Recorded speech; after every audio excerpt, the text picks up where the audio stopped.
Upload कर दूंगा। ठीक है, तो मैं शुरुआत करता हूँ। ये MPPSC का यूनिट नंबर 3, आप लोग ध्यान रखिएगा इसे। और यह आपसे बात करूँ मैं, चाहे BSW के स्टूडेंट हो, चाहे MSW के स्टूडेंट हो, उनके सब्जेक्ट में लिखने के लिए आता है कि सामाजिकरण को परिभाषित करते हुए निम्नलिखित सिद्धांतों पर विचार करिए या विवेचना करिए, ऐसे प्रश्न बनाए जाएंगे उनके में।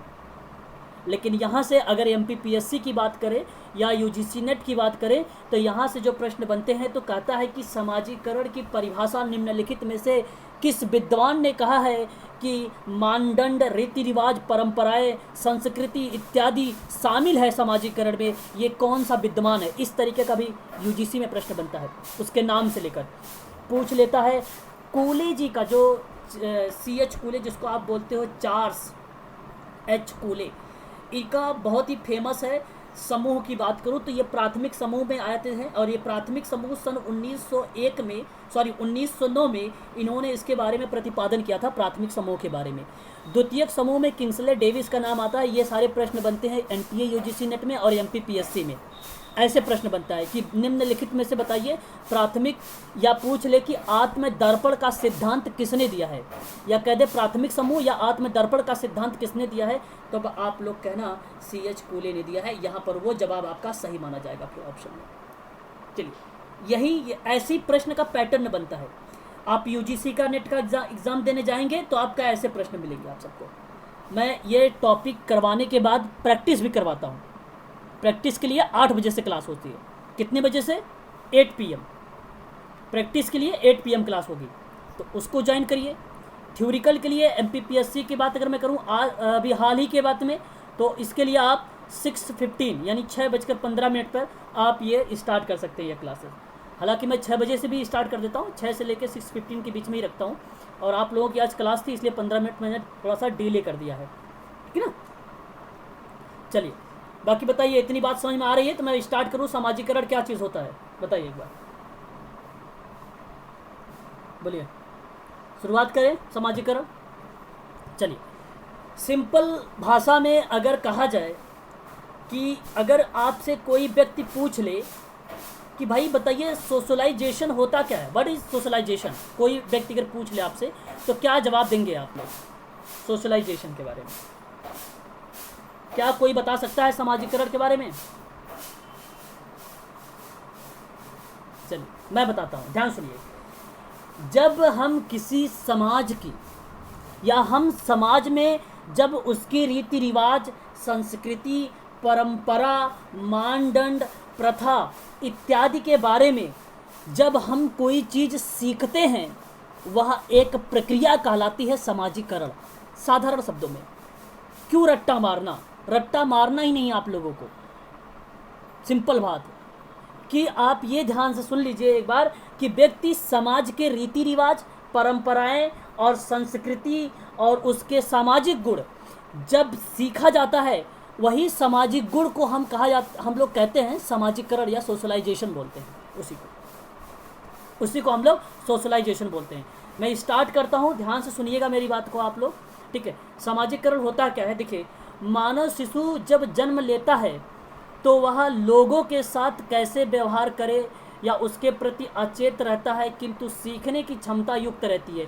तो मैंने एक बात बताया है आप लोगों को सीखने की क्षमता को लेकर, और जो सीखने की क्षमता को मैं आपको बता रहा हूँ ना, यही रिप्रेजेंट कर रहा है आपका क्या?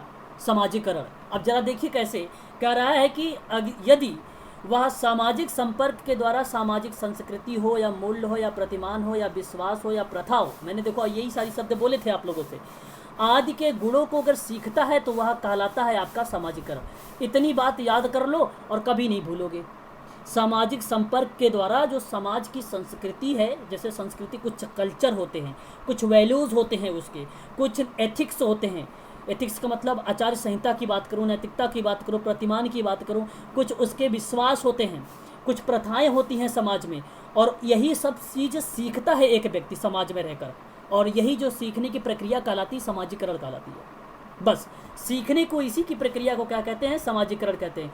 तो सिंपल लैंग्वेज में प्रश्न बनता है और यही लिख कर आएगा कि आपसे लिखेगा प्रश्न में कि संस्कृति, मूल्य, मानदंड, प्रतिमान और विश्वास और प्रथा आदि को सीखना क्या कहलाता है, डैश मार देगा। ऑप्शन में लिखेगा आपका ए सामाजिकरण, ऑप्शन बी में लिख देगा आप लोगों को कि यहाँ पर नैतिकता, ऑप्शन सी में लिख देगा आप लोगों को आचार्य संहिता, और ऑप्शन डी में लिख देगा उपरोक्त में से कोई नहीं। ऐसे ऑप्शन बनेगा। तो जब कभी संस्कृति, मूल्य, प्रतिमान, विश्वास, प्रथा मिल जाए तो तुरंत आप आंख बंद करके, आंख तो बंद नहीं करके सकते आप लोग, आंख खोल करके ऑप्शन नंबर ए को टिक मार देना है ना भाई। बताइए जरा, क्लियर हो गया इतनी बातें? सामाजिकरण क्लियर हो गया तो बता दीजिए, एक बार कंफर्म कर दीजिए मुझे, फिर मैं आगे बढ़ जाऊँ, अगला टॉपिक ले लूँ। सामाजिकरण में कुछ है नहीं, यह है सामाजिकरण की परिभाषा। क्या मेरी बात से आप लोग सहमत हैं? अच्छा, प्रथा जानते हैं आप लोग क्या है? कल्चर वगैरह कहो तो बता दूँ डीप में भी। संस्कृति, जैसे हर एक लोगों की अलग अलग संस्कृति होती है, जनजाति समाज की अलग संस्कृति होती है ना, आप जानते होंगे अच्छे तरीके से। हर एक धर्म की अलग अलग संस्कृति होते हैं, हर एक व्यक्ति की अलग अलग संस्कृति होते हैं, उसके कुछ वैल्यू होते हैं, कुछ उसके एथिक्स होते हैं, कुछ उसके वैल्यूज़ होते हैं। वैल्यूज़ का मतलब उसके मूल्य होते हैं, मानदंड होते हैं। मतलब ये मानदंड है उसका कि हम भाई कोई काम करेंगे तो ये रूल रेगुलेशन में ही काम करेंगे, मतलब उस रूल रेगुलेशन को या नियम को हम नहीं तोड़ेंगे। तो ऐसे कुछ वैल्यूज़ होते हैं, वैल्यूज़ को भी सीखता है। जैसे मैं बताऊं आपको, खेल के माध्यम से बच्चा क्या करता है, खेल की विधि को सीखता है। अब अगर खेल खेलेगा ही नहीं तो कैसे जानेगा कि खेल की विधि क्या होती है? भाई कैसे होता है कि भाई क्रिकेट में अगर मान लीजिए ये 3 स्टैंप लगे हुए हैं और इसमें अगर बॉल लग जाएगी तो ये आउट माना जाएगा, तो ये खेल से ही तो सीख रहा है व्यक्ति, नियम तो यहाँ से ही जान रहा है ये।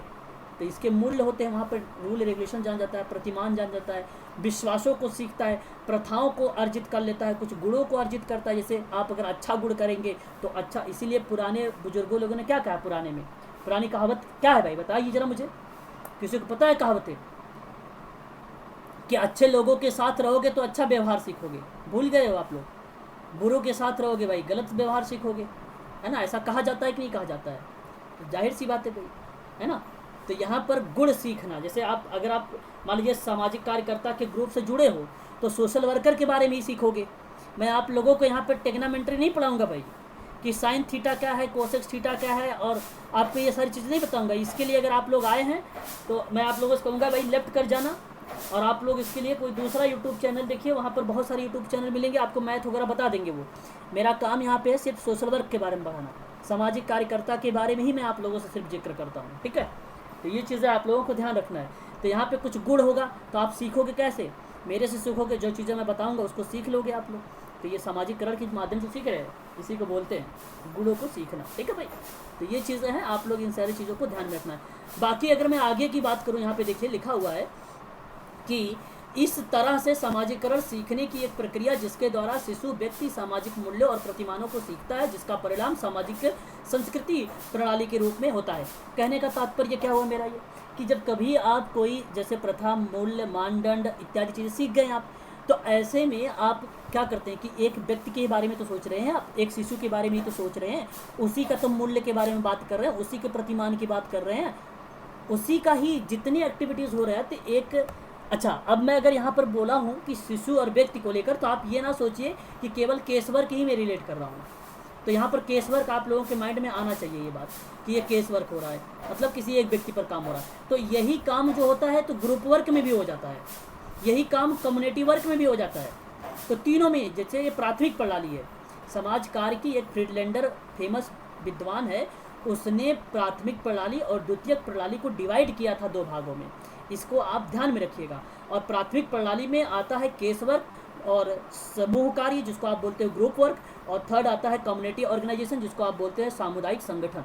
ये चीज़ आती है आप लोगों का, ठीक है? इतनी बात समझ में आ रही है तो बताइए जरा एक बार, बताइए जरा एक बार कंफर्म कर दीजिए मुझे जरा, इतनी बात जो है क्लियर हो गई आप लोगों को? यदि कंफर्म हो गई तो भाई ओके बोल दीजिए। हाँ, अब देखिए, अब मैंने आपको बताया यहाँ पर आप लोगों को, अब मैं बताने चल रहा हूँ कुछ महत्वपूर्ण बातों के बारे में। सामाजिकरण किन किन चीज़ों के बारे में जिक्र करता है। अच्छा देखो, विशेषताएं क्या होती हैं इसके उद्देश्य क्या होते हैं, सामाजिकरण की प्रक्रिया क्या होती है, और हैरी और जॉनसन ने उल्लेखित किया है सामाजिकरण के 4 स्तर भी। ये 4 स्तरों के बारे में भी बताऊँगा। तो पहली बात तो ये चीज़ आपको ध्यान रखना है कि सामाजिकरण बेसिकली होता क्या है, जहाँ पर रीति रिवाज, परंपराएं, प्रथा, मूल्य, प्रतिमान इत्यादि चीज़ें शामिल होगी, वो होगा आपका सामाजिकरण। अब बताइए जरा सामाजिकरण की विशेषताएं क्या हो सकती हैं, किसी को पता है? कोई विशेषताएं जरा मुझे बताइए। क्या उसकी विशेषताएं हैं? कोई एक विशेषता मुझे बता सकते हैं कोई व्यक्ति?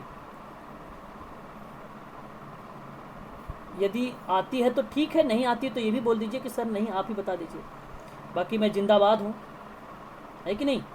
समाजीकरण की विशेषता बताइए,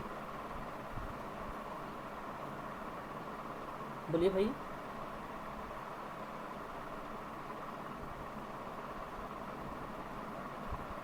वेरी गुड। देखो, विशेषताएं कहने का तात्पर्य ये हुआ, यहाँ पर एक चीज़ ध्यान से सुनिए मेरी बात। पहली बात तो आपको ये ध्यान रखना होगा इस विशेषता में कि आप इस विशेषता, इसकी मतलब ये सीखने की प्रक्रिया हुई कि नहीं हुई, बताइए एक बार। समाज कार्य में सीखने की प्रक्रिया मानोगे कि नहीं मानोगे? तो सामाजिकरण एक प्रकार की प्रक्रिया है। अच्छा, विशेषता का मतलब जैसे मैं कहूँ कि मान लीजिए ये मेरी पेन है, अब पेन की एक विशेषता बताओ, तो आप क्या बोलोगे? कहोगे यार ये पेन जो है नीली कलर की है, इसकी ये विशेषता है। पेन में इंक भरा हुआ है, ये एक विशेषता है। आप तो यही बोलोगे ना भाई। अच्छा, मेरी विशेषता, जैसे कहो कि भाई मेरी विशेषता बताइए कोई, तो आप कहोगे रोहन सर की ये विशेषता है कि वो समाज कार्य के बारे में पढ़ाते हैं, है ना भाई। उनकी ये विशेषता ये भी है कि वो, देखिए ये क्वालिटी की बात, एक प्रकार से जैसे गोल्ड नहीं रिप्रेजेंट कर रहे हो आप लोग, तो यहाँ पे एक प्रकार की रिप्रेजेंट कर रहे हो विशेषता के बारे में। तो ये सीखने की प्रक्रिया है, तो ये विशेषता है, ये सीखने की प्रक्रिया।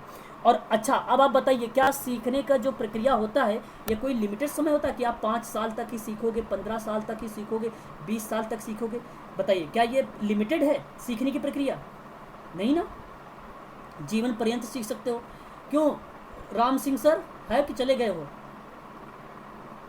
नहीं हो, चलो अच्छा, कोई बात नहीं। तो यह एक प्रकार से अगर मैं आपसे कहूँ जीवन पर्यंत चलने वाली जो प्रक्रिया है, ये सामाजिकरण की प्रक्रिया कही जाती है। तो 2 विशेषताएं होगी इसकी। एक खास बात है कि ये भाई लाइफ टाइम चलेगी।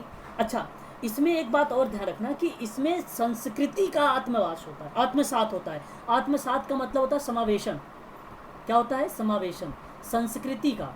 तो संस्कृति इसमें इन्वॉल्व होती है। तो बताइए जरा, क्या बोलोगे नहीं बोलोगे? अब देखो, एग्जाम में पूछेगा कि सामाजिकरण की विशेषता को विवेचना कीजिए या सामाजिकरण की विशेषता को स्पष्ट करिए, तो आप क्या बोलोगे? आप भाई यही कहोगे ना, सामाजिकरण की विशेषता एक सीखने की प्रक्रिया है या जीवन पर्यंत चलने वाली प्रक्रिया होती है। इसमें कुछ ऐसी संस्कृतियाँ होती है जो उन संस्कृति का आत्मसात होता है। आत्मसात का मतलब होता है समावेशन, यानी जो पुराने ज्ञान था, उस पुराने ज्ञान में अपने नए ज्ञान को क्या कर दिया? प्रचलित कर दिया, यानी मॉडिफिकेशन कर दिया।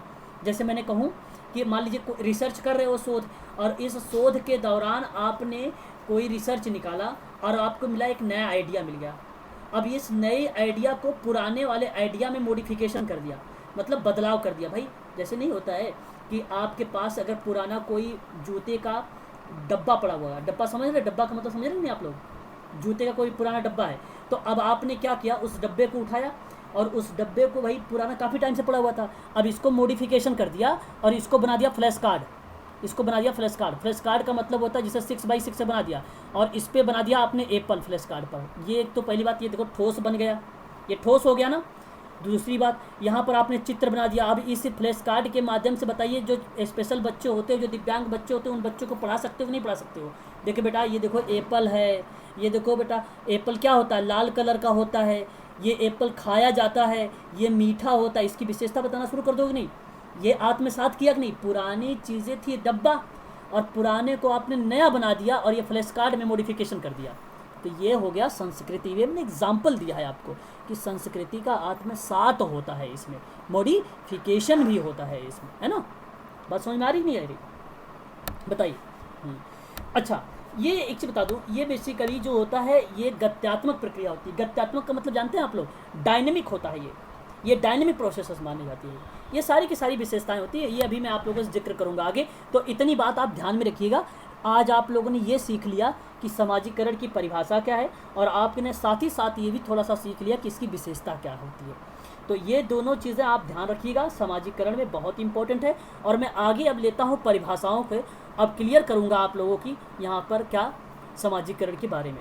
सामाजिकरण वह है, ये ग्रीन की परिभाषा है, कहता है कि जिसके द्वारा सांस्कृतिक विशेषताएं जो होती है आत्मपन और व्यक्तित्व को प्राप्त करता है, वो एक प्रकार की क्या है? सामाजिकरण है। अब देखो, थोड़ा सा देखो, अब मेरी बात को ध्यान सुनिएगा आप लोग, सभी लोग मेरी बात ध्यान सुन रहे हैं? बताइए। अब ध्यान से, ये ग्रीन है, ग्रीन एक विद्वान का नाम है। अब ग्रीन महोदय कहते हैं कि जो सामाजिकरण है ना, ये एक ऐसी प्रक्रिया है जिसमें बच्चा जो है, जो बच्चा है वो सांस्कृतिक विशेषताओं और आत्मपन और व्यक्तित्व को प्राप्त कर लेता है भाई। अब देखो, अब यहाँ मैं आपको एक चीज़ बता दूँ, आत्मपन का मतलब होता है कि वो सेल्फ चीज़ों को क्या कर लेना, प्राप्त कर लेना। और यही कारण है कि आत्मदर्पण का जो सिद्धांत दिया गया था वो दिया था कूले ने, C.H. कूले ने। यही कारण है। तो आत्मपन पाया जाता है ये, और ये सामाजिकरण में पाया जाता है। अच्छा, अब मैं आपको बता दूं, आत्मपन को अगर आप रिलेट कर रहे हैं हम की भावना को, हम की भावना सामुदायिक संगठन में ये माना जाता है, बोगार्ट्स का नाम, हम की भावना। तो हम की भावना या उत्तरदायित्व की भावना या निर्भरता की भावना की बात करूं तो ये एक प्रकार से रिप्रेजेंट करता है आत्मपन की। जैसे अगर आप चले जाइए उत्तर प्रदेश लखनऊ साइड में, आप लोग वहाँ पर अगर बात करेंगे, नहीं कहेंगे भाई हम लोग आए थे, हम लोग गए थे, हम लोगों ने ये काम किया था। मतलब यहाँ पर हम एक बंदे की बात नहीं हो रही कि सिर्फ मैं काम कर सकता हूँ, मैं ही ये काम कर रहा हूँ, ऐसे नहीं। ये एक ऐसा उनका कम्युनिटी बन गई है, ऐसी एक एरिया बन गया है। वो लोग कहते हैं भाई हम ये काम करते हैं यूपी में। अच्छा भाई, यूपी से मैं भी बिलोंग करता हूँ, ऐसी बात नहीं, रहता तो दिल्ली में इस समय हो, लेकिन यहाँ पर जो है मैं भी यूज़ करता हूँ गांव में जाने के बाद, हम ऐसे शब्दों का यूज़ करता हूँ। तो ऐसा शब्द से हमें ये रिप्रेजेंट होता है यार कि जैसे अपनत्व वाली भावना हो रही है, यार हम लोग चलो चलते हैं, हम लोग ये काम कर लेते हैं, तो अपने वाली जैसे भावना आ रही है। तो यहाँ पर जो हम की या अपनत्व की भावना होती है, ये बात इन्वॉल्व होती है। व्यक्तित्व का निर्माण हो जाता है, यानी पर्सनालिटी का निर्माण होता है। पर्सनालिटी चीज़ें होती है, जैसे उठने बैठने का तरीका होता है, कुछ गुण होता है, चलने फिरने का तरीका होता है, ये सारी चीज़ें विकसित होता है समाजीकरण में, क्योंकि व्यक्ति वहाँ पे सीखता है। समाजीकरण मैंने क्या बोला, प्रथा सीख रहा है, संस्कृति सीख रहा है, कुछ आचार संहिता सीख रहा है, कुछ नियम सीख रहा है, वही तो व्यक्तित्व का निर्माण हो गया। फिर ये ग्रीन था। अब इसको ट्रिक से कैसे याद करेंगे, देखो ट्रिक मैं बता देता हूँ आप लोगों को। ट्रिक से याद करना है, बोलिए एक बार, ट्रिक से याद करना। अगर आपको याद करना है तो मैं आपको चीज़ बताऊँ, ग्रीन का नाम क्या होता है भाई, ग्रीन का नाम क्या होता है, ग्रीन का मतलब क्या होता है, हरा। ग्रीन का मतलब हरा होता है। अब आप सोचिए, इंसान हरा भरा कब होता है, हरा भरा कब होता है, जब उसका व्यक्तित्व का निर्माण हो जाता है। भाई ट्रिक बना लीजिए, ट्रिक कि भाई हरा भरा खुशहाली कब आती है। जैसे कोई चीज़ अगर आपने हरी चीज़ देख लिया, पार्क में चले जाते हैं, हरी भरी चीज़ देखते हैं तो बड़ा खुश हो जाते हैं, यार क्या बात है ना। हाँ, तो आपने यहाँ पे, हाँ यहाँ पर आपको बस ग्रीन जैसे कभी आपको मिले, यार व्यक्तित्व का प्राप्त कर रहा है। अच्छा, व्यक्तित्व प्राप्त कर रहा है तो व्यक्तित्व का मतलब यार पूरा बंदा तो चौड़ा हो गया होगा, हरा भरा हो गया होगा, है ना, ऐसे सोच लेना। तो अब चौड़े का समझना ये समझ के कि यहाँ पर चौड़ा हो रहा हरियाली देख कर, और हरियाली कौन बताता है, ग्रीन साहब बताते हैं। ऐसे ही आप रिलेट कर सकते हो ट्रिक से, ठीक है। ट्रिक से ग्रीन व्यक्तित्व का निर्माण होता है, हरे भरे से व्यक्तित्व का निर्माण होता है, ईजिली आपको याद हो जाएगा। तो ये ग्रीन की परिभाषा है। एग्ज़ाम में अगर लिखने के लिए आता है तो आप ऐसे भी लिख सकते हो कि समाजीकरण का तात्पर्य है कि व्यक्ति अपने व्यक्तित्व को निखार प्रदान करता है, यह परिभाषा ग्रीन के अनुसार है। तो हूबहू कहने का मतलब ये हुआ कि आपने व्यक्तित्व के बारे में लिखा है, तो अगर याद भी नहीं है कि व्यक्तित्व का निखार करता है तो भी इसका मीनिंग यही निकल रहा है, अर्थ यही बन रहा है ग्रीन का ही। जो एग्जामिनर, अगर मान लीजिए मैं एग्जामिनर हूँ, अगर आपकी बुक चेक करूँगा या कॉपी चेक करूँगा ना, तो मैं समझ जाऊँगा कि व्यक्तित्व का निर्माण उससे किससे बात कर रहा है, कि व्यक्ति का उसके जीवन के उभार की बात कर रहा है, तो जाहिर सी बात है उसका व्यक्तित्व आ रहा है वहाँ पर, मैं तुरंत समझ जाऊँगा। और मैं ही नहीं, हर एक एग्जामिनर समझ जाता है ये बात समझ में आ रही है कि नहीं समझ में आ रही है, मैं ही नहीं, हर एक एग्जामिनर समझ जाता है ये बात, व्यक्तित्व प्राप्त करना। तो हरा भरा आप ऐसे, अब ऐसे मत लिख देना कि समाजीकरण में व्यक्ति में हरियाली आ जाती है ना, ऐसे मत कर देना भाई, वरना गलत हो जाएगा, है ना। ऐसे नहीं समझना है आपको। व्यक्तित्व को प्राप्त करना यानी व्यक्तित्व का उभार करना, व्यक्तित्व की तरफ अग्रसर होना, ऐसे शब्द को आप रिलेट कर सकते हो। क्लियर हो रही मेरी बात, बताइए जरा एक बार, है ना, क्लियर हो गया। हाँ, एक और बात देखिए यहाँ पर जॉनसन का नाम आ रहा है, मैंने एक बात बताया भी था आपके अभी, जॉनसन। अच्छा देखो, ये नाम जॉनसन का आ रहा है, देखो कुछ ऐसा नाम लग रहा है जैसे इंग्लिश वाला नाम लग रहा है ना, जॉनसन। नहीं कहते भाई, नहीं आजकल आप लोगों ने देख रहा होगा, मौज पर देख रहे होंगे हर चीज़ पर, जानू ने खाना खाया, बेबी ने खाना खाया, ऐसे शब्द आप लोगों ने सुना होगा, देखा होगा है ना, सुना है कि नहीं सुना, बताइए जरा। अब ऐसे आपको रिलेट करवाने के लिए मैं बता रहा हूँ आप लोगों को। तो यहाँ पर मैं सिर्फ लर्न कराने के लिए बता रहा हूँ आपको, ट्रिक बता रहा हूँ आपको, ये याद कैसे करेंगे, जॉनसन। ठीक है, तो देखो सामाजिकरण ये कहते हैं कि पहले तो ये समझ लीजिए, सामाजिकरण एक सीख है जिसमें सीखने वाले सामाजिक भूमिका का निर्वहन के योग्य बनाता है। मतलब बताइए जरा, आपकी भूमिकाओं का देख रेख कौन करेगा भाई? कोई एक है, वो समझ जाइए कौन है भाई, बताइए जरा। जब कभी भी आप ऐसा लिख देना कि सामाजिक भूमिकाओं का निर्वहन का योग हो रहा है, जहाँ पे सामाजिक भूमिकाओं के बारे में हो रही है, सोशल रोल की बात हो रही है, तो ऐसे में उसका लिए कौन जिम्मेदार होता है? जॉनसन। और जॉनसन आप इसको रिलेट कर लेना। एक देखो मैं ट्रिक बता रहा हूँ भाई, ट्रिक यहाँ पर सिर्फ आपको याद कराने के लिए बता रहा हूँ, कोई माइंड मत करने लेना आप लोग अपने ऊपर, है ना भाई? ठीक है, प्लीज़ आप लोग चुप हो भाई, इसलिए मुझे लग रहा है। हाँ ठीक है, तो यहाँ पर जॉनसन का जो मतलब होता है, ये चीज़ आप समझना कि जब कभी किसी व्यक्ति की भूमिका के बारे में कौन देख रेख करता है, वो एक जॉन, आप यहाँ पे जॉनसन का नाम जॉन से याद कर सकते हैं। ठीक है, तो ऐसे याद रखना, जैसे कभी प्रश्न बने, अच्छा अगर मान लो यूजीसी के लिए बात कर रहा हूँ, अच्छा भूमिकाओं का निर्वहन का योग्य, अच्छा भूमिका मतलब जैसे हमारी भूमिका है, तुम्हारी भूमिका है, कि सबकी एक भूमिका होती नहीं, कहते भाई देखो अपनी भूमिका यहाँ पे मत प्रेजेंट करो, अपनी भूमिका जो है अपने पास रखो, ऐसे लोग बोलते हैं। तो अपनी भूमिका जहाँ पे प्रस्तुत कर रहे हो, इस भूमिका के बारे में योग्य कौन बनाया है, किसके कौन आपको इतना सक्षम बना दिया है कि आपकी भूमिका जो है योग्य हो गई है? तो जॉनसन। बस, तो ऐसे आप यहाँ पे लिख सकते हो कि सामाजिक भूमिका में निर्वहन करने का सबसे अहम भूमिका निभाई जाती है सामाजिकरण, और ये बात किसने कहा है? जॉनसन। बस ऐसे लिख देना, हो जाएगा। ठीक है, ये है वही परिभाषा आपकी, तो ईजिली है, आप सरल तरीके से इसे याद कर सकते हैं। तो दो परिभाषाओं से मैंने आपको यहाँ पर क्लियर कर दिया। दुबे जी का नाम है, और दुबे जी का यहाँ पर अगर मैं बात करूँ एस सी दुबे जी, तो इनका कहना है कि सामाजिक जो समाजशास्त्र के संदर्भ में या इनके पॉइंट ऑफ व्यू से, उनके परिप्रेक्ष्य में, उनके दृष्टिकोण से इन्होंने कहा कि सामाजिकरण जो है संस्कृति के संदर्भ में मानव शास्त्र एक स्वयं संस्कृति होती है। बहुत ध्यान से सुनिएगा यूजीसी वाले बच्चे, बहुत ध्यान से सुनिएगा, आपको 2019 के जून में प्रश्न मिलने वाला है आप लोगों से। जून 2019 में प्रश्न मैं करवा रहा हूँ, आपको मिलने वाला है स्व सांस्कृतिक ग्रहण को लेकर। तो ध्यान से सुन लीजिए, यहाँ पर एस सी दुबे के द्वारा जो ये परिभाषा डिफाइन की गई थी, वो सामाजिकरण के रूप में इन्होंने कहा कि मानव शास्त्र में वह स्व संस्कृति ग्रहण है। स्व संस्कृति का मतलब होता है स्वयं संस्कृति को ग्रहण कर लेना, स्वयं संस्कृति को ग्रहण कर लेना सामाजिकरण हो जाता है। ये बात किसने कहा? दुबे जी ने कहा। दुबे ट्रिक, अगर यहाँ पर क्या ट्रिक बनाऊँ बताओ भाई? दुबे जी का नाम सुना है आप लोगों ने? दुबे जी आप लोगों ने नाम सुना होगा। दुबे जी हैं भाई। ये दुबे जी बेसिकली बात करूँ तो एक प्रकार से ब्राह्मण के जैसे कास्टों में रिप्रेजेंट हो सकते कि नहीं हो सकते, बताइए जरा। ब्राह्मण वाले कास्ट में आते कि नहीं आते हैं? आते हैं ना उसमें, ब्राह्मण वाले में दुबे जी। तो जब दुबे जी आए, दुबे जी हमेशा बात वही करेंगे पूजा पाठ की।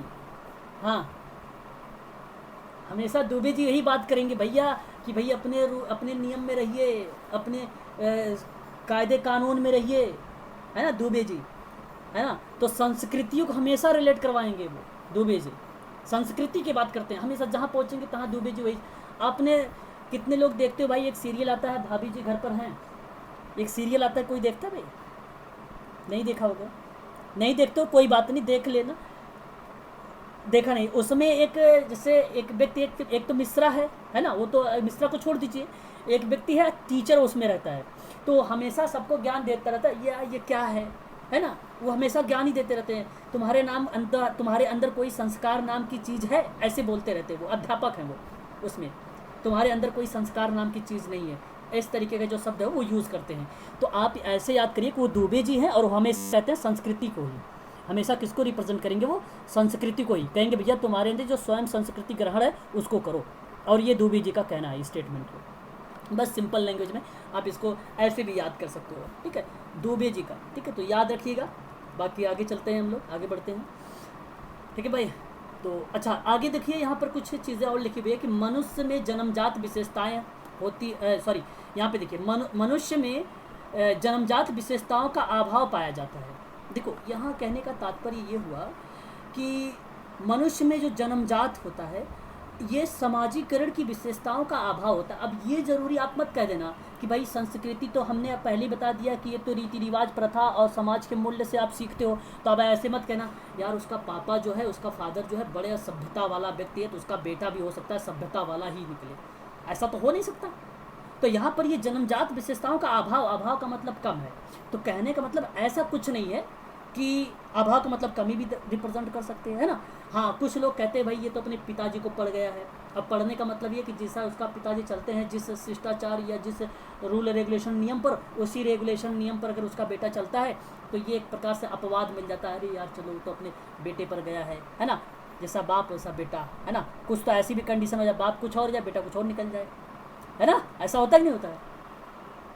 तो ये एक प्रकार से ये जन्मजात विशेषताओं का अभाव पाया। बात भाई देखो समझ में आ रही है कि नहीं समझ में आ रही, कुछ ऐसा नहीं कि मैं आपको पका रहा हूँ, बोलिए एक बार। हाँ चलो फिर तो अच्छी बात है। यहाँ पे देखो अपने आप को व्यवहारिक के रूप में अगर समझोगे तभी सामाजिकरण समझ में आएगा, व्यवहारिकता के रूप में ले लीजिए, ठीक है भाई, तभी समझ में आएगा अच्छे से।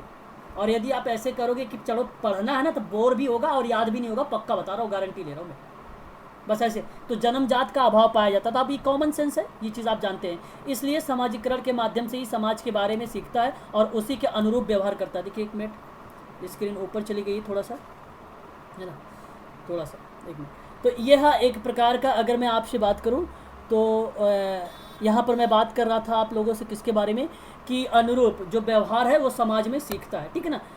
तो यहाँ पर समाज से पृथक रहे बच्चे, जैसे कमल और अमला, निजी, अन्नी, इलाबेला, रामू इत्यादि ऐसे उदाहरण है जो मनुष्य के शिशु में मूल प्रवृत्ति को रिप्रेजेंट करता है। तो मूल प्रवृत्ति को जो रिप्रेजेंट करता है वो आपका होगा सोना, रोना, ठीक है, लिंग इत्यादि, ये मूल प्रवृत्ति को रिप्रेजेंट कर देता है, ठीक है। लेकिन यहाँ पे मूल प्रवृत्ति को जो रिप्रेजेंट नहीं करता है, जैसे मैं अगर आपको बताऊँ तो ये अलग है, ये अनुरूप व्यवहार करने की बात करता है, समाज से अलग बच्चों की बात करता है, जैसे कमला अमला की बात हो जाए, ठीक है, चिम्बी अम्मा, या ऐसे एक एग्जाम्पल है यहाँ पर। ये सब कुछ आप ना समझे कि ये कुछ इंपॉर्टेंट फैक्ट है, इंपॉर्टेंट फैक्ट नहीं है, अनुरूप उसके व्यवहार में सीखने के लिए जो सामाजिकरण को अलग करने का एक तात्पर्य बता रहा है, उदाहरण बता रहा है कि मूल प्रवृत्ति जो होती है वो सामाजिकरण को रिप्रेजेंट नहीं करती है, ये बता रहा। और मूल प्रवृत्ति क्या होती है, मूल प्रवृत्ति यही होती है कि भाई रोना, ठीक है भाई, मूल प्रवृत्ति के बारे में मैकडुगल ने 14 दी थी, ठीक है, 14 मूल प्रवृत्ति दी थी मैकडुगल ने। उसने कहा था कि भय हो गया, ठीक है भाई, घृणा हो गया, प्रेम हो गया, रोना हो गया, लिंग हो गया, ये सारे के सारे एक प्रकार की मूल प्रवृत्ति को रिप्रेजेंट करते हैं, ठीक है ना। तो ये चीज़ें आप ध्यान रखना कि मूल प्रवृत्ति यहाँ पर ये चीज़ें जो है अपनी अहम भूमिका नहीं निभाएगी। बहुत इंपॉर्टेंट क्वेश्चन है, एक बार एग्जाम में पूछा भी गया था यूजीसी में कि जो सामाजिकरण की भूमिका होती है वो निम्नलिखित में से कौन सी नहीं होती। बच्चे समझ जाते हैं मूल प्रवृत्ति भाई हो सकती है, तो आपको बता दूं मूल प्रवृत्ति नहीं पाई जाती है उसमें सामाजिकरण में, क्योंकि वो वातावरण ही है ना कारक, और मूल प्रवृत्ति जो है जन्मजात होती है, और पहले मैंने बताया जन्मजात का अभाव पाया जाता है, रीज़न यही है ना। चलिए आगे बढ़ते हैं। विशेषताओं के बारे में देखिए, मैंने अभी आपको बताया था कि यह जो है सीखने की प्रक्रिया होती है, जीवन पर्यंत चलने वाली प्रक्रिया होती है, संस्कृति को आत्मसात कर लेता है, और अभी मैंने इसके बारे में बताया गत्यात्मक होता है, समय और स्थान के सापेक्ष होता है, और ये एक समाज का प्रकारात्मक सदस्य बनने की प्रक्रिया होती है, ठीक है। तो ये आपका वो था, विशेषताएं थी। यहाँ पर देखिए सामाजिकरण का उद्देश्य क्या होता है। उद्देश्य का मतलब होता है एम, एम का मतलब होता है गोल, गोल का मतलब होता है टारगेट, ठीक है। क्या हो सकता है बताइए जरा। बच्चों को अनुशासन का पाठ पढ़ाना चाहिए, ये सामाजिकरण का उद्देश्य होगा भाई। ऊट पटांग नहीं पढ़ाओगे, पता चले कि आप चले गए कुछ और पढ़ाना शुरू कर दिया, फिल्मों वाली स्टाइल करना शुरू कर दिया, है ना, ऐसा कुछ नहीं करोगे। तो बच्चों का अनुशासन का पाठ पढ़ाओ, ये सामाजिकरण का उद्देश्य होगा। और प्रत्येक व्यक्ति की प्रेरणा दो, मोटिवेशन दो, प्रेरित करो, है ना, कि वो उत्साहित हो पढ़ने के लिए, और ये सामाजिकरण का उद्देश्य है। उद्देश्य है कि प्रत्येक व्यक्ति को प्रेरित किया जाए, प्रेरणा दी जाए, है ना, ये चीज़ ध्यान रखना आप लोग। सामाजिक भूमिका का अवगत कराना, सामाजिक भूमिकाओं के, सामाजिक रोल के बारे में उसको बताओ, उसको अवगत कराओ कि ये रूल है, ये नियम है, ये कानून है, ठीक है, इस तरीके से तुम्हें समाज में रहना है, ठीक है, उसके बारे में रूबरू करवाओ, उससे जागरूकता करो उसे। और व्यवहारों के अनुरूप, व्यवहारों का अनुरूपता का मतलब होता है कि उसको अनुकूल व्यवहार प्रोवाइड करो और उसके साथ अनुकूल व्यवहार करो। आजकल आप लोग जानते भी हो कि सामान्य बच्चों के, सामान्य स्कूल में भी बच्चों को मार नहीं सकते हो, क्या पिटाई लगा सकते हो, नहीं कर सकते आप ऐसा, वो प्रतिकूल हो जाएगा। आप उसके अनुरूप काम करना, अनुकूल काम करना है, तो व्यवहारों के अनुरूप काम करो, जो पॉजिटिव व्यवहार हो, सकारात्मक व्यवहार हो, उस पर काम करो आप, ये कहलाता है आपका सामाजिकरण की प्रक्रिया की बात करें तो बेसिकली ये प्रक्रिया जो होती है, स्टेजेस के बारे में बात करूँ तो एक होता है मौखिक अवस्था। कितने लोग जानते हो मौखिक अवस्था क्या होती है? ओरल स्टेजेस कितने लोग बताओगे? ये प्रश्न पूछा जा सकता है एग्जाम में। चलो बताओ जरा, बोलो भाई, कोई लोग बताओ जरा, अपने भी विचार प्रकट करो, मैं भी जानूं आप लोगों के विचार क्या क्या हैं। बोलिए। देखो, अगर मैं आपसे बात करूं, आपने शुरुआत में आप सबको मैंने एक नाम बताया था, हैरी का नाम याद है किसी को? Harry, Harry Johnson. पीडीएफ में नहीं था भाई, बोलो, स्टार्टर में था ना हैरी जॉनसन। हैरी जॉनसन के 4 सिद्धांत भी लिखे, सॉरी 4 अवस्था लिखी थी, याद है किसी को? 4 अवस्था लिखी थी। मैं यहाँ पे 4 अवस्थाओं से ज़्यादा अवस्थाओं के बारे में जिक्र करूँगा, लेकिन आपको थोड़ा सा बता दूँ, आप लोग इसको ध्यान रखिएगा। अवस्थाओं क्या क्या होती है? एक होती है मौखिक अवस्था, एक होती है उसकी मौखिक अवस्था, और दूसरा जो अवस्था होती है शैशवावस्था, शैशवावस्था, और एक होता है एडिपस। एडिपस का नाम सुना है किसी ने? एडिपस ग्रंथि, इलेक्ट्रा ग्रंथि, और एक होता है किशोरावस्था। ये 4 अवस्था होती है। देखो मैं बता दूं, एक देखो होती, पहले तो मैं मौखिक अवस्था के बारे में बताऊँ। देखो मौखिक अवस्था क्या होता है बेसिकली, यहाँ पर इस व्यक्ति को जन्म से लेकर 1 वर्ष के बीच में, ये हैरी जॉनसन ने माना था, और इसमें ये बात कहा था कि बच्चा जैसे भोजन के प्रति अपनी अपेक्षाएं प्रकट करता है, जैसे भूख लगे तो वो रो कर अपनी माँ को बता सकता है ना। अगर बच्चे को भूख लगेगी कैसे बताएगा? रो कर बताएगा, है ना। तो ये एक प्रकार की ऐसी अवस्था को मौखिक अवस्था के अंतर्गत रखा गया था। शैशवावस्था की बात करूँ तो इसके बाद की अवस्था आती है, उसमें बच्चे का थोड़ा सा डेवलप हो जाता है, ईगोसेंट्रिक अहम जो भाषा होती है उसका विकास हो जाता है उसमें, और उसमें उसका जो वस्तु अस्थायित्व होता है वो भी विकास हो जाता है उसका, ठीक है। जैसे अगर मान लो आप लोग बच्चे से कहते हैं ना, बच्चे ले बेटा खिलौना गायब हो गया, ऐसे करते नहीं हो बच्चे के सामने? भाई एक बच्चा है, खिलौना ले लेते हो और लेकर मारते हो, ऐसे कर ले बच्चा, और खिलौना क्या गायब कर देते हो? जादूगर हो आप लोग? चलो अच्छा जादूगर नहीं भाई तो क्या भगवान हो कि कहाँ गायब कर दिया खिलौने? और खिलौने आपके पास ही होता है, बच्चा जानता है ये बात। और ऐसी कंडीशन को बोला जाता है वस्तु अस्थायित्व बोला जाता है। इस कंडीशन को जो बच्चे के सामने आप करते हैं, बच्चा जानता है, लेकिन बच्चा वहाँ पर ये चीज़ जानता है कि इन्हीं के पास खिलौना है, और फिर भी देखो नहीं से मांगता, भाई खिलौना दो खिलौना दो, कहता ही नहीं कहता है, कहता है, बच्चा जानता है ये बात, ठीक है, ये चीज़ है। और एक देखो यहाँ पर एडिपस की बात करूँ, आपने बताओ एडिपस और एक इलेक्ट्रा ग्रंथि है, ये लैंगिक अवस्था है, और ये लैंगिक अवस्था थी उसकी सिगमंड फ्रायड की, उसने बोला था एडिपस ग्रंथि को। अच्छा कितने लोग बता सकते हो एडिपस ग्रंथि क्या होती है, इलेक्ट्रा ग्रंथि क्या होती है? कौन बताएगा? भाई ऐसा मत करना कि आप लोग में से कोई मत कह देना मुझे कि नहीं पता, बोलो।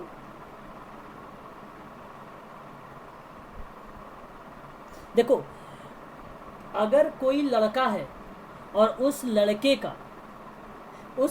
का अगर अपनी माँ के प्रति प्रेम है तो उसे कहते हैं एडिपस ग्रंथि। और यदि कोई लड़की है और उस लड़की का अगर पिता के प्रति प्रेम है, स्नेह है, तो उसे कहते हैं इलेक्ट्रा ग्रंथि। ये ध्यान रखिएगा, यूजीसी में प्रश्न बनाया गया था। गरिमा आपको कई बार बताया है, आप भूल जाती हो, भूला मत करो, है ना। आगे बात करते हैं किशोरावस्था के बारे में। किशोरावस्था क्या था ये जानते हैं आप लोग? किशोरावस्था में जो व्यक्ति होता है ना वो इंडिपेंडेंट हो जाता है।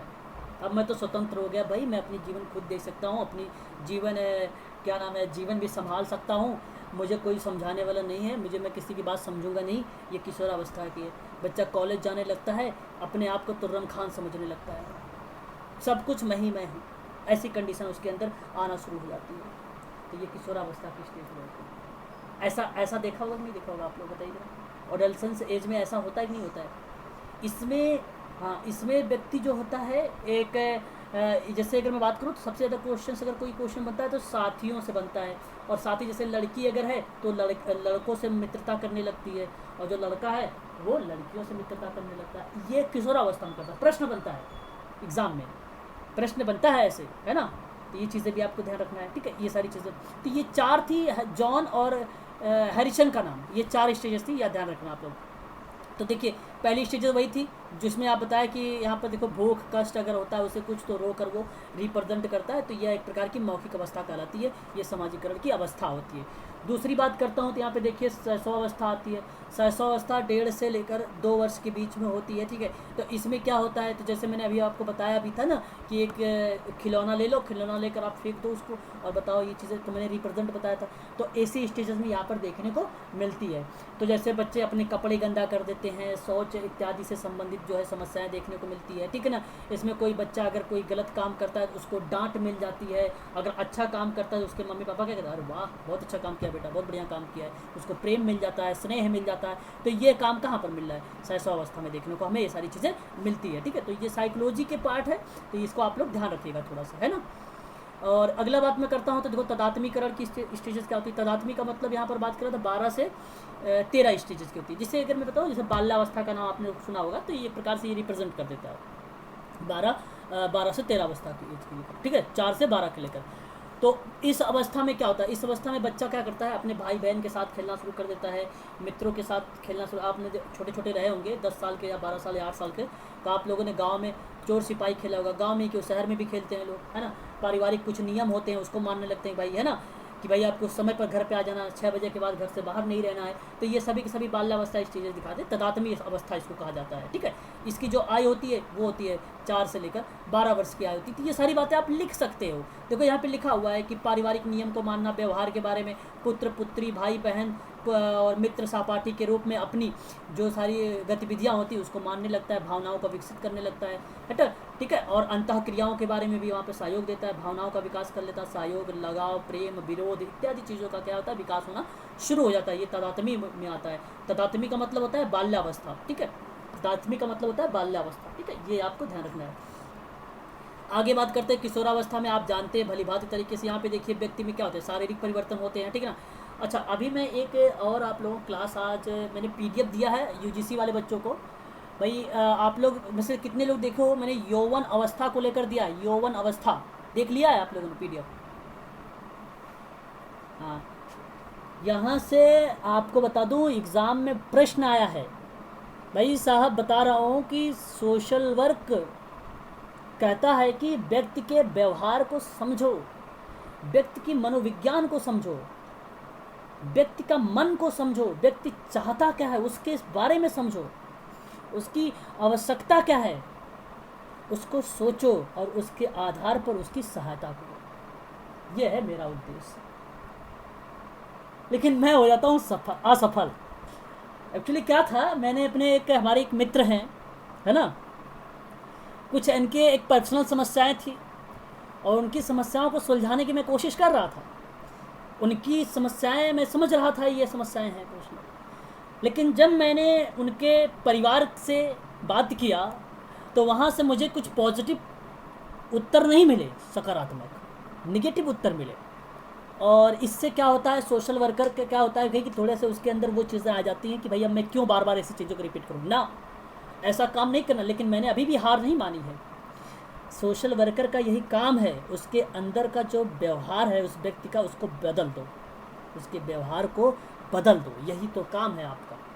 और उसका पीछा नहीं छोड़ूंगा मैं, जब तक उस व्यक्ति के अंदर कोई परिवर्तन नहीं ला देता मैं उसका पीछा नहीं छोड़ूंगा। तो ऐसे आपको करना है, ये सामाजिक कार्यकर्ता का होता है रोल, यही होता है। क्योंकि उसके मन को समझो भाई क्या चाहता है वो, उसकी बात वो है क्या चीज़, वो उस चीज़ों की आप उसकी आवश्यकताओं की पूर्ति करो, और यही काम होता है ना। ऐसा अगर जिस दिन आप करना सफल हो जाएंगे तो आप एक्चुअल में सोशल वर्कर हैं, ठीक है। तो आप ऐसी चीज़ें करते रहा करें, ठीक है। अपने पड़ोस की समस्या ले लिया करें, समाधान करो, मज़े लेने के लिए नहीं। अच्छा आजकल क्या होते हैं कि वो मज़े लेने के लिए जानकारी लेते हैं। अच्छा वाह उसके घर में ये हो गया, अच्छा उसकी वाइफ ने उससे खाना बनवाई तो पता चला भाई अच्छा उसका, अब वो बेचारा कहीं मिलेगा, अच्छा तुमने कल खाना बना रहे थे, तुम्हारी वाइफ ने बनवाया तुमसे खाना भोजन, हाँ तो अब इसका मज़े लेने लगे भाई। अरे भाई उसकी समस्या को समझो, है कि नहीं? क्यों महेश सर, सही बता रहा हूँ गलत बताइए? हाँ, तो यही तो सोशल वर्कर की भूमिका, उसकी समस्याओं को समझना है हमें, है ना, मज़े नहीं लेने हैं। उसके बाद पास भाई बहुत सारी समस्या हो सकती है ना। तो किसी भी समस्या को हमें कभी भी, किसी भी समस्या का हमें कभी भी उसको निगेटिव में नहीं सोचना। पहली बात, अगर जिस दिन आप निगेटिव में सोच लिए ना, आप एक्चुअल में कोई सोशल वर्कर नहीं हो, पहली बात, फिर तो सोशल वर्कर नहीं हो। आपको पॉजिटिव में सोचना है, उसकी समस्या का समाधान करना है भाई।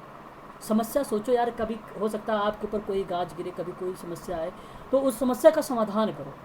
ये चीज़ें होती है और कर लोगे आप लोग, ठीक है। ये चीज़ें आपको ध्यान रखना है। तो वही कह रहा हूँ मैं कि मन के बारे में समझो, आप सोचो उसकी क्या चीज़ें। तो यह जो चीज़ें हैं किशोरावस्था में बताई जाती है। आपको बता दूँ एक बात मैं आप सभी लोगों को, किशोरावस्था के जो बालक होते हैं, उन बच्चों को कभी पढ़ाए हो आप लोग? 10वीं क्लास में होते हैं बेसिकली ज़्यादातर ये, और 10 और 12वीं क्लास के जिस दिन बच्चों को आप पढ़ा लोगे ना भाई, समझ लो आप एक एक्चुअल टीचर भी हो। ऐसे बच्चों में जो किशोरावस्था में होते हैं ना, इसमें विभिन्न प्रकार के परिवर्तन होते हैं और इनमें बड़े ऊट पटांग बिहेवियर होते हैं, व्यवहार होते हैं। और इन्हीं के इनको समझाने के लिए बड़ी मशक्क़त करनी पड़ती है, समझते ही नहीं। बंक का नाम सुना होगा, अच्छा आप लोग खुद होंगे भाई किशोरावस्था में, है ना, और भाग जाते होंगे स्कूल से, ये बच्चे टीचर इंतज़ार कर रहे हैं, है ना, पता कहाँ कहाँ चले जाते हैं, कौन कौन से पार्क में, सिनेमा हॉल में चले जाते होंगे। तो ऐसी अवस्था में आपको क्या करना है? काम करना है। सोशल वर्कर में क्यों सामाजिकरण में दे दिया इसी अवस्था को जॉनसन और मैरी ने? कहा कि इस अवस्था को समझो, ये अवस्था है ऐसी कि जिसमें सामाजिक परिवर्तन होते हैं, शारीरिक परिवर्तन होते हैं, मानसिक परिवर्तन होते हैं, बहुत सारे परिवर्तन होते हैं और बहुत सारी ग्रंथियाँ उत्पन्न होती हैं इस अवस्था में। बॉयज़ और गर्ल्स में बहुत सारी चीज़ें विकास होती हैं, ठीक है। तो वहाँ पर इनको समझो, इनकी समस्याओं को, उसका समाधान करो। वो होता है सोशल वर्कर, वो होते हैं टीचर एक्चुअल के।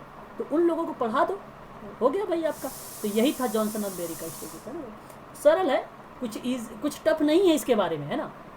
एडल्ट जॉनसन ले लेते हैं, वयस्क का। अच्छा वयस्क का क्या होगा भाई? देखो इस अवस्था में व्यक्ति को सामाजिक आर्थिक पर्यावरण जो होता है वो तेज़ी से बदलता है, ठीक है भाई। जाहिर सी बात है, वयस्क अवस्था में वहाँ पर जो व्यक्ति क्या होता है भाई, विवाह जैसे संबंध से जुड़ जाता है ना, और फिर उसके बाद उसके सामाजिक दायित्व आ जाते हैं, ठीक है भाई। तो आज भाई अकेले था पहले, फिर शादी कर लिया, फिर बच्चे हो गए, अब उसकी देख रेख करना, पढ़ाई, कॉलेज इत्यादि चीज़ें, नौकरी, पैसे, सब कुछ आता, बड़ा बर्डन आ जाता है। ये इसे अवस्था में आ जाता है व्यक्ति। तो उसकी समस्या का भी, बहुत सारी समस्याएं भी होती है। तो इस अवस्था में भी उसकी समस्याओं को समझना चाहिए हम लोगों को, है ना।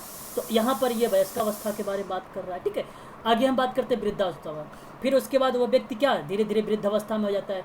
उसके बाद जब वृद्धावस्था में आ जाता है तो उसका सामाजिक और शारीरिक और मानसिक परिवर्तन आना शुरू हो जाता है।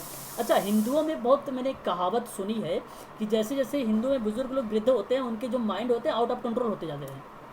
शायद आप लोगों ने भी सुना होगा, है ना, और नहीं सुना हो तो मैंने सुना हो बता रहा हूँ भाई, ये कोई फैक्ट नहीं है, ठीक है। ऐसा हिंदुओं में बोला जाता है। तो मैं आपको बताऊँ कि इनके में जरूरी नहीं कि सामाजिक परिवर्तन हो, शारीरिक मानसिक दोनों परिवर्तन, सारे परिवर्तन आते हैं। नाना अगर मैं आपको बता दूं तो यहाँ पर आप देखिए उनकी जो सारी क्रियाविधि होती है वो शिथिल पड़ जाती है, मंद गति से हो जाती है भाई। अब जितना वो लोग अपने वयस्क अवस्था में, किशोरावस्था में कर पा रहे हैं, तो ऐसा वृद्धावस्था में नहीं कर पा रहे हैं। और कारण ये यहाँ से समस्याएँ भी बहुत उभर के आती हैं। लोग घर से बाहर कर देते हैं अपने माता पिता को, है ना, बहुत सारी चीज़ें आती हैं, समस्याएँ। तो इन सभी चीज़ों के बारे में समझने की बात कर रहा है सोशल वर्कर। क्या कहता है भाई समाजकारी में, कहता है कि वृद्धावस्था के बारे में भी थोड़ा आप लोग जानो, इन सारी चीज़ों के बारे में, ठीक है। तो ये चीज़ें हो जाएंगी, ठीक है।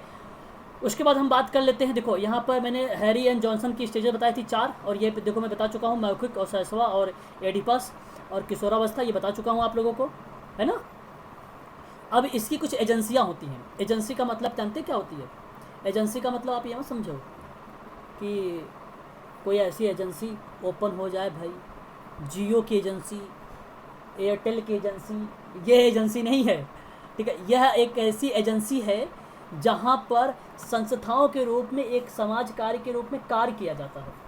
जैसे मैं बताऊँ, परिवार एक एजेंसी है, संस्था है परिवार, मैंने कल बताया था आप लोगों को। कॉलेज संस्था है, ये एजेंसी है, ठीक है। तो अब आप लोग बोलना कहाँ जा रहे हो भाई?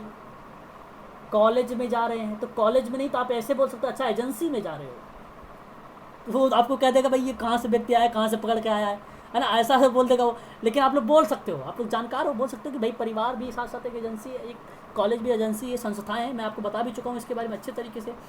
अच्छा बीटी मोर के बारे में मैंने कल भी बताया था। तो इन्होंने कहा कि वास्तव में साधनों का संबंध नियमों से होता है जिसका प्रयोग व्यक्ति और व्यक्तियों के संगठन के द्वारा किया जाता है। बात सही है भाई। बेटो मोर क्या कहते हैं, एजेंसी के बारे में बोलते हैं कि जो वास्तव में जो साधन है, जो रिसोर्सेज हैं, उसका संबंध नियम से होना चाहिए। नियम का मतलब होता है कि कुछ रूल होंगे, कुछ रेगुलेशन, कुछ आपकी जैसे भाई देखो कोई काम करोगे नियम में काम करते हो ना, ऐसा तो नहीं कि कोई ऊट पटांग कोई बिना नियम का काम करोगे, भाई किसी एजेंसी में जाओगे काम करने के लिए तो एजेंसी का तो रूल होगा कि आपको 9 बजे पहुंचना है। ऐसा नहीं कि भाई सो के उठे 12 बजे और 12 बजे पहुंच गए एजेंसी में। तो अब इसके लिए अगर आप उस एजेंसी में कोई काम भी सिखा रहे हो आप, तो वो रिसोर्सेज से संबंध में होना चाहिए। रिसोर्सेज मतलब संसाधन से संबंध में होना चाहिए, तो संसाधन भी होना चाहिए। तो ये सारी की सारी चीज़ें जो होता है बोटोमोर कहता है कि संबंध का नियम होना चाहिए। और व्यक्तित्व के में जब आप उसके व्यक्ति का जब आप प्रयोग लाते हैं, व्यक्ति का करते हैं, तो उस व्यक्तियों के संगठन के द्वारा किया जाना चाहिए।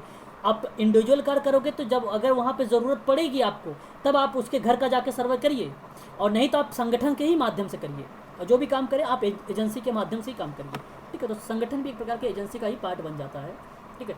प्राथमिक एजेंसी में कौन कौन सा आता है, एग्जाम में प्रश्न बनता है। प्राथमिक एजेंसी कौन कौन सी है, देखिए यहाँ पे संस्थाओं के बारे में बात करूँ तो परिवार है, पड़ोस है, क्रीड़ा समूह। क्रीड़ा समूह का मतलब होता है खेल कूद, नातेदारी का समूह, और विवाह। विवाह भी एक प्रकार की संस्था। एग्जाम में प्रश्न बनाया गया था कि विवाह कौन सी संस्था है, तो बच्चे ने समझ ही नहीं पाते बच्चे, है ना, बच्चे दूसरा लगा के चले आए थे। विवाह प्राथमिक है, प्रथम विवाह है, ठीक है भाई। तो ये एजेंसी है, ठीक है। और अगर दूसरी में बात करूँ तो यहाँ पे राजनीतिक आ जाएगी, शैक्षणिक आ जाएगा, धार्मिक आ जाएगी, संस्थाएं आ जाएंगी, ये सारी की सारी एजेंसियाँ आ जाएंगी, ठीक है। तो एग्ज़ाम में MPPSC में दिया हुआ है कि परिवार आप ध्यान रखना है आप लोगों को ना, यहाँ पर पड़ोस है, ये सारी की सारी चीज़ें आप जानते हैं भली बात तरीके के। पड़ोस के बारे में जो है क्या योगदान है, क्या भूमिकाएँ हैं, उसके बारे में जानना, ये जो समाज कार्य में आती है अहम भूमिका सामाजिकरण की भी, ठीक है भाई। तो ये सारी चीज़ें आपको यहाँ पे नीचे अभी मैं PDF ग्रुप में दे देता हूँ, आप लोग इसको सीन कर लेना, ठीक है। नातेदारी हो जाता है, विवाह हो जाता है, ठीक है। ये सारी चीज़ें आ जाती हैं एजेंसियाँ। बाकी बहुत ईजी है, आप लोग ईजिली कर लेंगे। द्वितीयक संस्था है, शैक्षणिक है, ठीक है। ये चीज़ें आप यहाँ पर समझ सकते हैं, ठीक है भाई। बताइए ज़रा एक बार कंफर्म करिए मुझे, क्लियर हो रहा है? हाँ, अब देखो ये कुछ सिद्धांत है, कुछ सिद्धांत है, ठीक है। यहाँ पर अगर समाजीकरण के कुछ सिद्धांतों के बारे में जिक्र करूँ मैं, तो प्रिंसिपल में आप लोग ध्यान रखना, जैसे कूले का सिद्धांत आता है, एक जॉर्ज मीड का सिद्धांत आता है आपका, है ना, बहुत लोगों का सिद्धांत आता है। देखो यहाँ पे कूले का समाजीकरण का सिद्धांत इंपॉर्टेंट है, जॉर्ज मीड का है, सिगमंड फ्रायड का है और दुर्खिम का। ये 4 लोगों का एग्जाम में प्रश्न बनाया जाता है। UGC में तो कूले से और मिड से प्रश्न बनाए गए हैं, तो इनसे भी बनाए गए हैं प्रश्न, है ना, फ्रायड से भी बनाए गए, दुर्खिम से भी बनाए गए हैं। तो ये इंपॉर्टेंट टॉपिक है, IMP करिएगा इसे, ठीक है, इसे इंपॉर्टेंट करिएगा। तो मैं आप लोगों को पहले कूले का सिद्धांत बता दूं। देखो कूले एक प्रकार के अगर मैं बताऊं तो इन्होंने human nature and social order करके एक पुस्तक लिखा था, और उस पुस्तक में इन्होंने बताया है कि आत्म दर्पण का जो सिद्धांत है वो किस तरीके से विकसित होगा।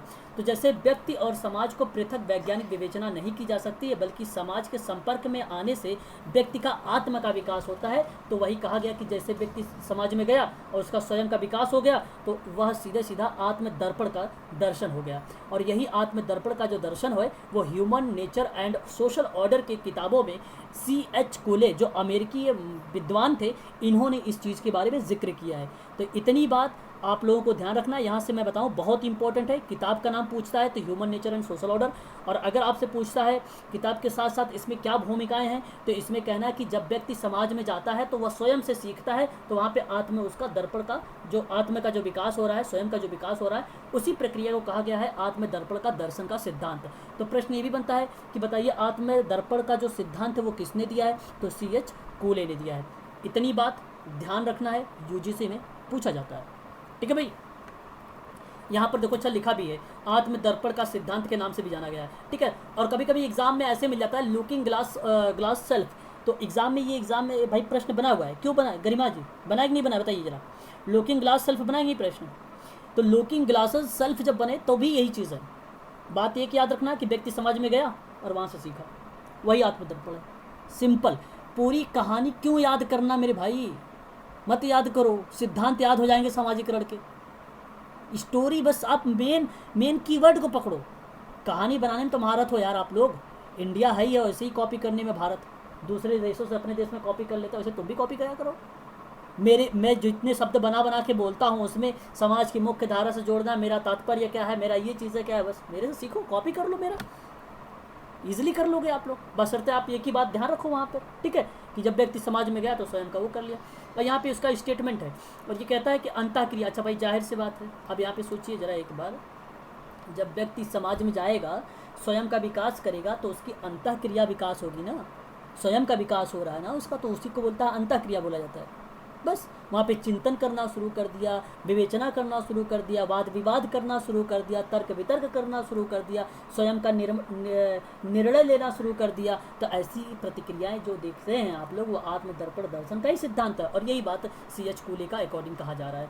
बाकी जो चीज़ें मैंने बताया है आपको, यही चीज़ें इसमें मेंशन की गई हैं, लिखी हुई हैं PDF स्क्रीन पर। ठीक है भाई, आगे बढ़ते हैं।